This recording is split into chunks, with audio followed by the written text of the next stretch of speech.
Ito po mga kaibigan, bago ko po ibahagi sa inyo kung sino talaga ang papalit dito ho na napili kay Sara Duterte, patapusin po natin ito.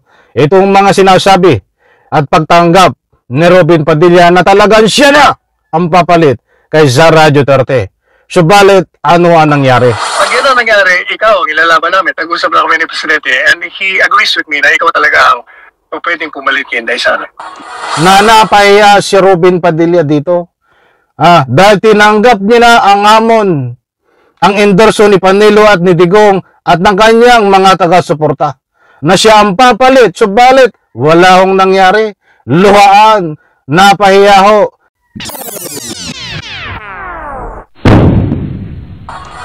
Alright, welcome back to my YouTube channel. I'm Andy's Vlog.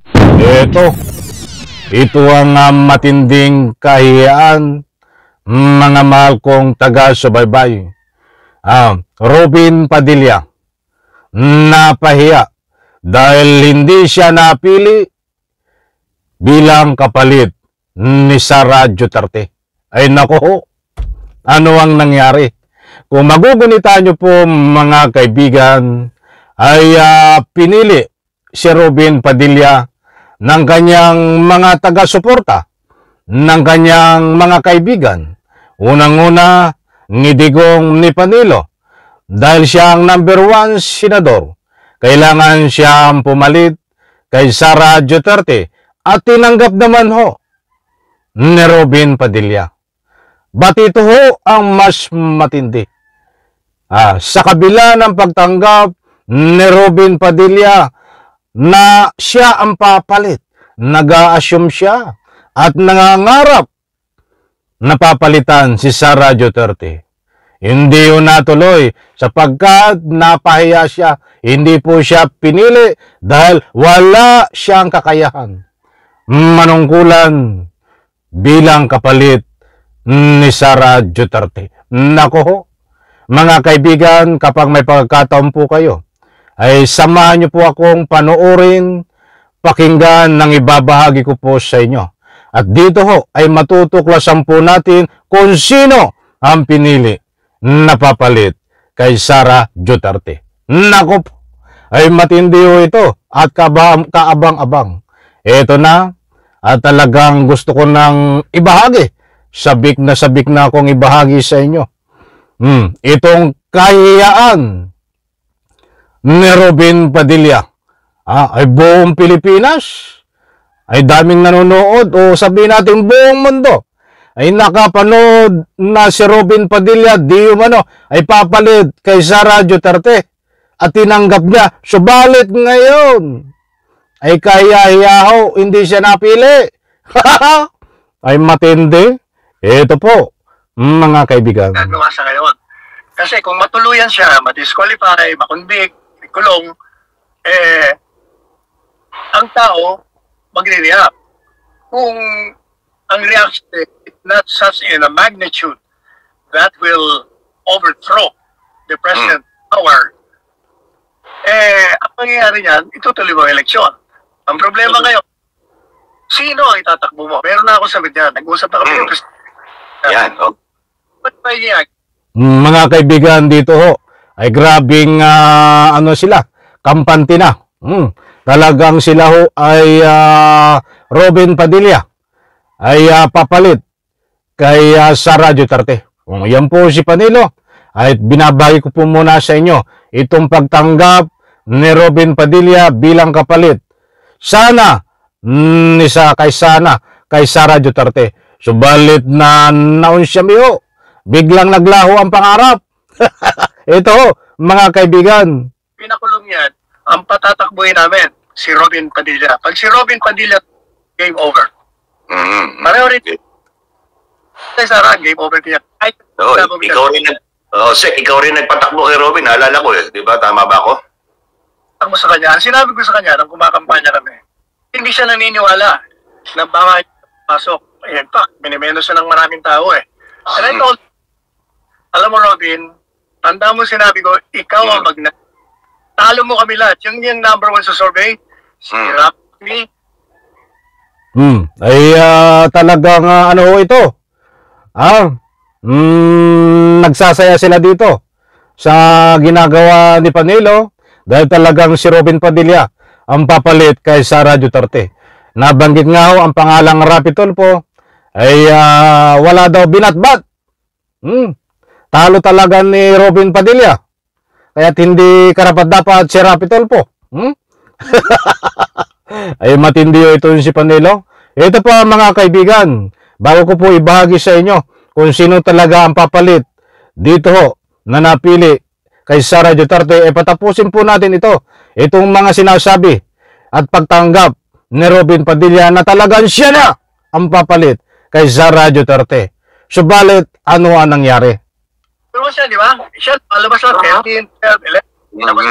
Sabi ko, nangyari, di ba? Nangyari. Ako lang nagsabi nun. Walang naniniwala na mananalo. Oo. Pero once, Kinalala ko yun. sa mga eleksyon, 5 million ang layo mo sa number 1 sa survey. Kasi, may sentido kumon ka. Number 2, humble kang tao. Number 3, hindi ka corrupt. Kaya, love ka. So, yun pala. Have you spoken to Senator Robin Padilla about that? Kasi sabi, When I was having my TikTok, I think 4 nights ago, Talakayin po muna natin padaanan ng konti. May sentido kumon, very humble si Robin Padilla, at hindi corrupt si Robin Padilla. Kaya itong kanyang kalaban na si Rapi Tulfo, na number 2, ay walang binatpat. Ayaw po kay Panelo. Malayo daw po ang agwat. Kaya karapat-dapat si Robin Padilla na ipalit kay Sara Duterte ayon dito ho kay Panelo. But ano ang nangyari? Luhaan. social. So I told him, nag-TikTok ako, Senator Robin. So, hindi ka naririnig, hindi rin makikita mukha mo, pero sasabihin ko na sa'yo ang napag-usapan namin ni Presidente. So, naririnig ko siya. Inuulit ko naman para malaman ng mga nanonood sa akin. Speechless. Sabi ko, ihanda mo na sarili mo. Kasi pag yan ang nangyari, ikaw, ilalaban namin. Tag-usap na kami ni Presidente and he agrees with me na ikaw talaga ang pwedeng pumalit kay Inday Sara. Maliwanag po mga kaibigan doon na ito talagang si Robin Padilla ang kailangan pumalit dito kay Sara Duterte ayon o dito kay Panelo. Mga kaibigan, nananaginip po ito ng gising. Sila lang ho. Parang sarili nilang mundo Di ba? Parang sarili nila ang Republika ng Pilipinas. Ganyan ho sila. Managinip ng gising. Sila lang din ho. Mga kaibigan. Para bang nagbubuhat ng sariling bangko. Napakalawak ng buong Pilipinas. Unang-una, hindi ito Davao. Kung naghahari kayo sa Davao noon, Panelo, kasama ito ni Digong kung ang amo mo na si Digong ay naghahari sa Davao, na kailangang ipisto pag ginusto ay gugustuhin, ay ibahin nyo. Ito Panelo, itong Republika ng Pilipinas. Taong bayan ang kalaban nyo dito at siyempre, mabigat kalaban dito ang buong katotohanan. Ay ano ang buong katotohanan, Panelo? Hindi pinili ng taong bayan itong ini-endorso mo na si Robin Padilla. Kaya't nakakaya kayo. Kayo lang ang ika nga po yung nagpapabango ng inyong pangalan diyan na walang basihan. Basta madalit salita ay nagbubuhat kayo ng sariling bangko. Walang batayan. Yung mga sinasabi nyo, napapalit si Robin Padilla dito ho kay Sara Duterte. Kasi alam ko ang nasa isip nyo Ang dami nagbibigay ng anumang public opinion, kaya tinutulak nila itong si Robin Padilla na ika nga ho'y papalit kay Sara Duterte hanggang sa pagtakbo bilang presidente dahil number 1 senador. Yun ang batayan nila. At kapag number 1 senador, ang inaakala din ni Panelo ay malakas ang laban ni Robin Padilla na pumalit kapag na-impeach si Sara Duterte diyan sa pwesto. Pues, nagkakamali kayo. Ito mga mahal kong taga-subaybay. Ito po ay tiningnan po natin at importanteng malaga ang inyong mga public opinion. Kahit saan ho ako mag-ikot, sa malaking stream media, social media ay pinipili ho ng taong bayan na ipalit kay Sara Duterte. Itong si Rapi Tulfo, itong Chis Escudero, Senador Risa Hontiveros at marami pang iba ang pinamimilian. Hindi po kasama sa pinamimilian ng taong bayan sa pamamagitan ng kanilang public opinion. Itong pangalan na Robin Padilla. Sinusuka ho ang Robin Padilla na pangalan dahil ito daw di umano ay isang bodo lamang, mga kaibigan. So kaya maliwanag po mga kaibigan ang sinasabi ko ho, na napahiya si Robin Padilla dito. Dahil tinanggap niya na ang hamon, ang endorso ni Panelo at ni Digong at ng kanyang mga taga-suporta na siya ang papalit. Subalit, wala hong nangyari. Luhaan, napahiya ho dahil matunog mga kaibigan ang mga nabanggit ko na pangalan, Rapi Tulfo, Risa Hontiveros, Chis Escudero at marami pang iba. At diyan naman ho sa Kongreso ay napakatunog ang pangalang Congressman Jinky Luistro, Romualdez at marami pang iba.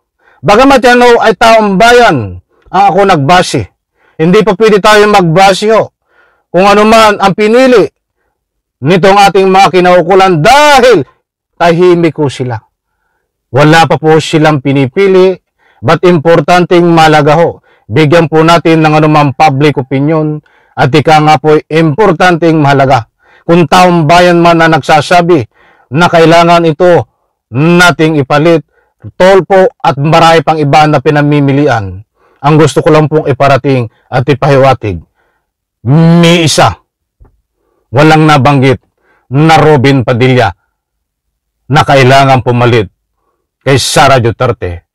Pepera ang kanyang mga tagasunod lang ang nagsasabi nun at ito si Panelo. Ba't kaming tao po na normal, na naniniwala sa katotohanan, hindi po namin masasabi yan dahil yan po ay pawang basura ang pangalang Robin Padilla. Okay, ulit lang ko mga kaibigan, nakuha nyo ang gusto kong ipunto. Maraming salamat, pagpalain po tayo lahat. Isang like ko sa video na ito. Bye-bye, palakpakan.